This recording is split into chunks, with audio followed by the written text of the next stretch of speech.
Sahabat semua, kopi merupakan salah satu komoditas yang paling terkenal yang berasal dari Aceh, terutama kopi Arabica.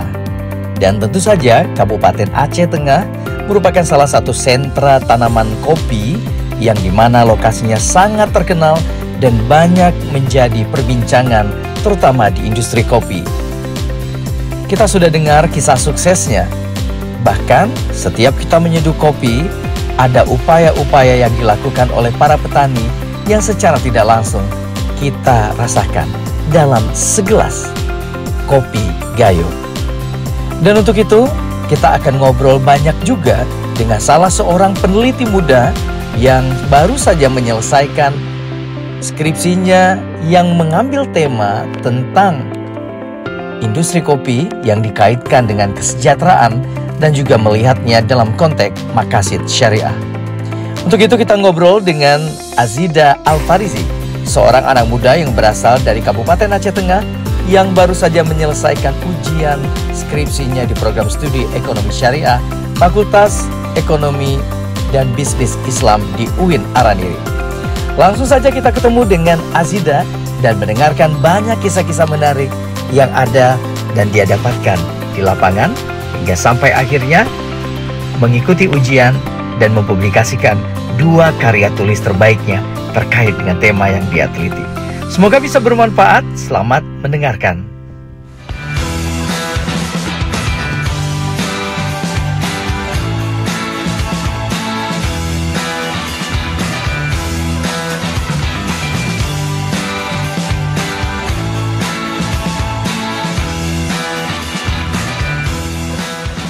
Salam sahabat semua, Assalamualaikum warahmatullahi wabarakatuh. Apa kabarnya? Ketemu lagi di program Sebuku Inspiring Like a Book.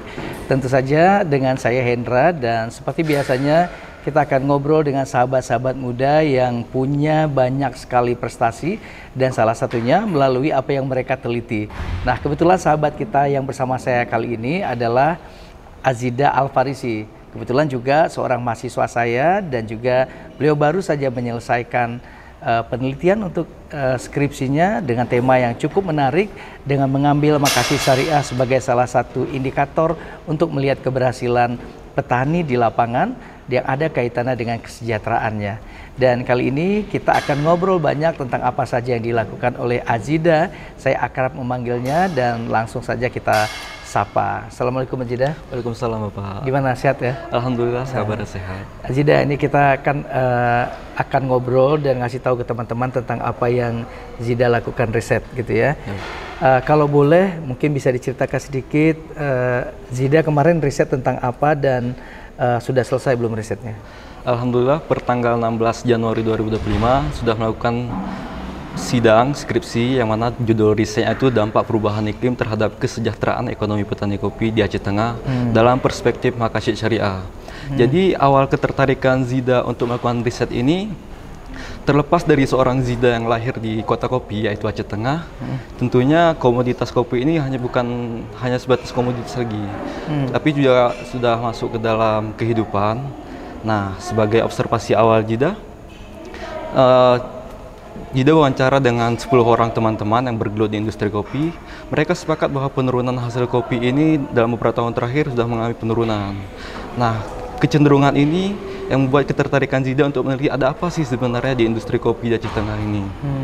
Namun dengan Zida yang menyelesaikan studi di ekonomi syariah, mengaitkan ini dengan maqasid syariah untuk meneliti sejauh mana sih ekonomi ini diukur dengan prinsip ekonomi syariah, itu maqasid syariah. Pendapatan petaninya ya. Jadi kan kita tahu ya, kalau kita bicara tentang kopi, orang pasti akan ingat pertanian. Mungkin kajiannya akan sangat relate dengan kajian pertanian.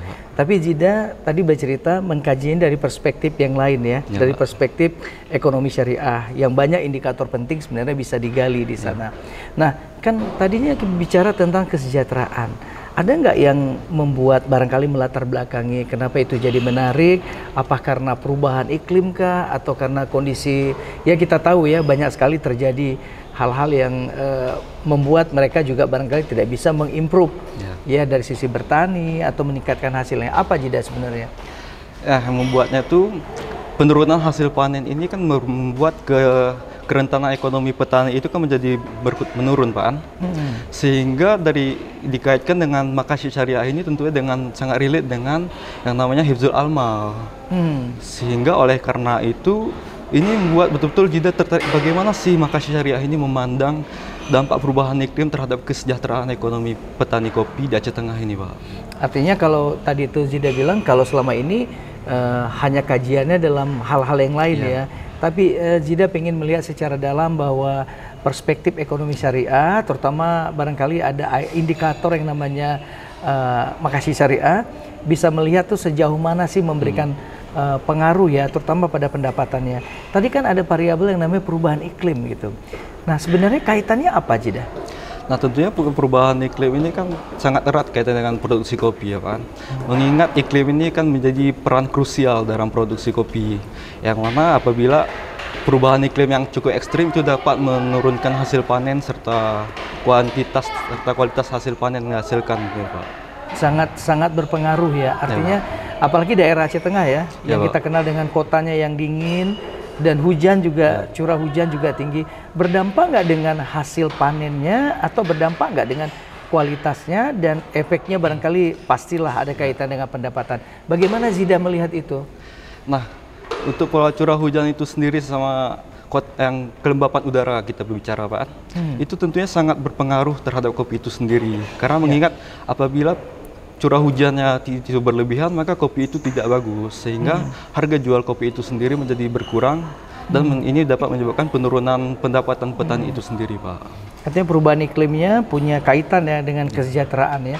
Jadi bagaimana sih melihatnya agar bisa melihat secara dalam bahwa kesejahteraannya itu ada indikator yang terlihat jadi punya pengaruh signifikan, menurunkah? Atau mungkin barangkali pendapatannya tetap ada, tetapi barangkali bulan-bulan panennya jadi bergeser sehingga uangnya juga jadi ada perubahan seperti itu. Nah, dalam 3 tahun terakhir dari hasil wawancara dengan petani itu mengalami penurunan 10 hingga 15%. Ini artinya kan sebuah angka yang sangat mengkhawatirkan gitu, Pak. Mengingat masyarakat Aceh Tengah ini kan hanya berfokus pada mata pencarian dari sektor pertanian, terkhusus komoditas kopi yang menjadi komoditas unggulan. Nah, ini tentunya sangat penting untuk dikaji untuk menambah wawasan, gitu Pak. Menambah wawasannya. Tapi kan tentu bicara dengan petani kopinya ya. Jida ngelihat nggak mereka bagaimana caranya beradaptasi dengan kondisi perubahan iklim itu, kemudian pendapatan jadi berkurang. Apalagi kalau sektornya hanya diandalkan ke situ ya. Atau Jida melihat mereka sambil tanam kopi, tanam yang lainnya, sehingga kalau ada perubahan di sektor kopi, yang lain juga bisa mengcover keadaan keuangan, atau seperti apa realnya? Nah, dari hasil wawancara penelitian kemarin, Jida melihat mereka sudah mulai adaptasi dengan melakukan sistem pertanian berkelanjutan. Sistem pertanian berkelanjutan. Di antara itu seperti teknik agroforestry. Jadi teknik agroforestry ini melakukan penanaman sistem pohon penaung di antara pohon-pohon kopi, yang mana bertujuan agar sinar matahari yang diberikan itu cukup kepada kopi, tidak berlebihan dan tidak kekurangan. Oleh karena itu kualitas biji yang dihasilkan pun itu masih terjaga. Berbicara yang seperti Bapak bilang tadi, mereka juga menanam seperti cabai, sayur-sayuran, guna untuk membackup pendapatan yang dihasilkan dari kopi. Artinya itu salah satu adaptasi yang Zida lihat ya. Perubahan iklim mempengaruhi harganya nggak?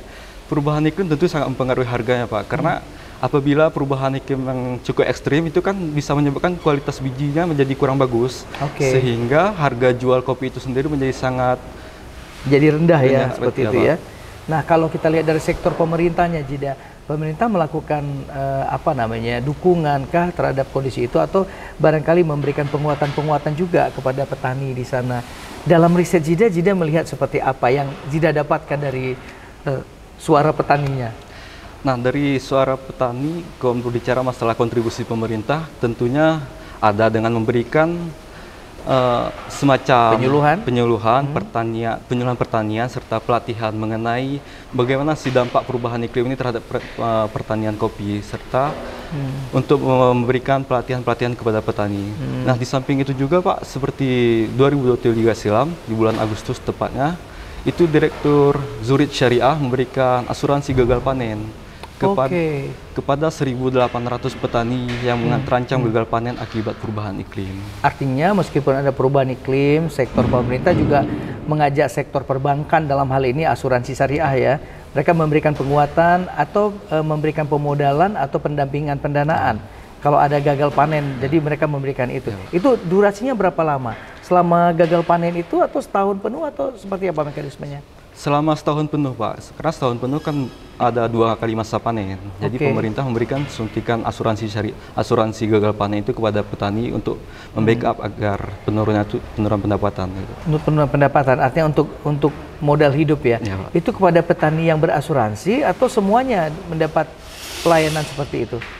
Untuk sementara ini kepada petani yang memiliki asuransi, belum menyeluruh, Pak. Belum menyeluruh ya, kepada milik asuransi. Berarti masih ada edukasi dari perspektif syariah juga ya, untuk mengajak mereka untuk mengasuransikan tanaman atau kebunnya gitu ya. Ajida, ini menarik ya kalau kita lihat bahwa Makassar tadi itu kan jadi panduan pengembangan ekonomi petani kopi. Nah, bagaimana memberikan penguatan ini kepada petani yang dia menjadi respondennya Zida, agar mereka paham nih bahwa indikator ini yang akan di-checklist menjadi jawaban dari pertanyaan yang muncul dari seorang Zida ketika menyelesaikan pendidikan ini. Itu gimana? Tentunya Makassar Syariah ini dapat menjadi panduan ya Pak, mengingat untuk pengembangan bisnis yang etis dan menjaga keberlanjutan lingkungan. Karena dalam Makassar Syariah sendiri sudah ada yang namanya Hifzul Albiah, yaitu menjaga lingkungan. Yang mana kita dapat menjaga lingkungan. Lingkungan ini kan menjadi tanggung jawab kita bersama. Jadi perubahan iklim ini tidak semata-mata dari bencana alam yang sudah menjadi takdir, tapi juga berasal dari kita. Nah, ini bagaimana kita dapat menjadi tanggung jawab kita untuk menjaga keberlanjutan lingkungan, yang mana ini kan berujungnya juga pada kita. Gitu. Iya, artinya Zida mengajak mereka untuk dipantik kesadarannya ya, untuk terlihat bahwa bukan saja menanam, panen, mendapatkan uang, tapi juga berpikir berkontribusi untuk menyelamatkan lingkungan dari apa yang dilakukan dalam praktek ekonomi lewat sektor pertanian. Itu kan menariknya sektor ekonomi syariah. Bisa bicara di sana. Ada yang lain nggak yang ketika Zida tanya terus mungkin petani apa nih dek atau apa nih bang gitu, mereka melihat nggak ketika itu disampaikan? Ada pertanyaan besar tidak? Ada pertanyaan besar Pak, tentunya mengingat Makassar Syariah ini kan merupakan tujuan hukum Islam itu sendiri Pak. Betul. Yang bertujuan untuk melindungi dan meningkatkan kesejahteraan manusia. Jadi dalam Makassar Syariah ini waktu wawancara tentunya kan ada yang namanya Hifzul An-Nasl. Jadi penurunan pendapatan ini tentunya akan berpengaruh kepada generasi mendatang. Nah, ini menjadi tanda tanya besar bagi petani waktu Zida wawancara. Nah, bagaimana kalau terus-terusan terjadi? Bagaimana generasi kami ini generasi yang akan datang? Apakah bisa bertahan dari komoditas kopi? Makanya para petani yang ada di Aceh Tengah, sewaktu Zida wawancara, mereka sudah melakukan yang namanya agroforestry tadi, sekaligus menanam sayur-sayuran untuk membackup tadi Pak. Artinya ketika Zida sampaikan mereka punya kesadaran ya bahwa ini penting gitu ya. Mungkin kalau petani usia yang sudah 50 atau lebih, mereka akan berpikir gimana sih nanti anak keturunannya untuk melanjutkan. Ada semacam strategi nggak dalam pemahaman Zida atau yang Zida pikirkan setelah selesai lanjut? Ini kan sudah selesai ya. Bagaimana agar indikator ini dipahami juga oleh petani yang lain, tidak hanya sekedar petani yang menjadi respondennya Zida. Misalnya akan melanjutkan riset yang lain lagi ke jenjang berikutnya atau apa nih rencananya? Ya tentunya untuk ke depan Zida akan melakukan riset yang berbekal dari riset ini untuk dikembangkan menjadi lebih bagus ke depannya, sehingga ini menjadi tolak ukur pemerintah untuk dapat melihat secara lebih dalam bagaimana perubahan iklim ini betul-betul mengancam pertanian kopi di Aceh Tengah. Artinya mendalami variabel perubahan iklim ini dan terus belajar juga menggali dan mencari jalan keluarnya dari perspektif ekonomi syariah dengan berbagai macam indikator tadi ya. Wah, ini menarik juga nih kalau lanjut ke S2, riset-riset yang lain gitu ya. Nah, di petani kopinya sendiri Zida, petani kopi kan mereka udah mungkin bagi yang pure petani, tidak disertai dengan aktivitas yang lain, mereka kan memang betul-betul menjalankan aktivitas mereka sebagai petani, hidup sebagai petani, kemudian menjaga pertanian kopi ini dengan bagus. Ada semacam kekhawatiran nggak di mereka dengan kondisi perubahan iklim ini, atau dianggap biasa aja? Tentunya sangat khawatir ya Pak. Mengingat dari 30 informan yang menjadi penelitian Zida, semuanya khawatir dengan adanya perubahan iklim karena sumber pendapatan mereka itu pure emang dari kopi. Oleh karena itu tentunya berbagai macam cara lah untuk memitigasi perubahan iklim ini, baik itu menggunakan varietas tahan iklim, penggunaan pupuk, pestisida dan lain sebagainya Pak. Jadi ada kekhawatiran, tetapi ada jalan keluar juga, meningkatkan pengetahuan mereka. Nah itu kan perlu orang kan di luar mereka ya, kayak Jida misalnya, peneliti muda datang ke sana, nggak hanya sebatas ketika menyelesaikan skripsi kan, tapi ada upaya barangkali mengajak para periset-periset muda mungkin yang ada kaitan dengan riset Jida untuk bisa turun ke lapangan juga nih, membantu para petani dalam hal ini penguatan mereka dari sektor ekonomi syariah tadi. Mereka menarik ya ketika Jida sampaikan makasih syariah, respon mereka positif ya? Positif Pak. Sangat positif. Dan ada yang ingin lebih tahu lebih dalam lagi, atau hanya sekedar biasa kan ada pertanyaan langsung dijawab, tapi mungkin ada menghubungi lagi, ingin ngobrol banyak tentang itu? Oh, ada. Tentunya waktu wawancara, mereka sangat tertarik dengan yang namanya makasyid, untuk mengetahui makasyid ini sejauh mana dan lebih dalam. Nah, jadi sewaktu wawancara Jida menjelaskan makasyid ini begini-begini, dalam artian ini tujuan hukum Islam yang mencapai kemaslahatan tujuan akhirnya Pak. Artinya baik gitu ya. Kalau tadi 30, barangkali akan naik lagi ke 30 berikutnya. Semakin banyak. Tadi Jida sudah ngobrol tentang kenapa Jida memilih tema makasih syariah untuk melihat analisa perubahan iklim yang berdampak pada pendapatan ya. Setelah melihat itu, setelah selesai, Jida kan jadi tahu nih bahwa ini menjadi pengaruh yang barangkali signifikan dengan tidak. Nah, di posisi sebagai peneliti di luar itu, Jida melihat potensi lain nggak yang bisa mereka kembangkan? Artinya meskipun ada perubahan iklim, mungkin kita nggak perlu takut, tetapi adaptasi yang perlu terus kita lakukan sambil mengupdate pengetahuan yang ada kaitannya. Kalau kita lihat di sosial media ya, kan banyak tuh di sana juga. Bapak pribadi juga sering melihat itu, ada namanya Pak Armiadi ya. Semoga Pak Armiadi nanti menonton ini. Itu luar biasa sekali edukasi yang dia lakukan. Nah, menciptakan petani yang juga punya pengetahuan setara, itu kan perlu atmosfer baru terutama dari Gen Z kita bilang. Nah, Jida sendiri melihatnya gimana nih? Ini potensi besar kan untuk digarap secara serius.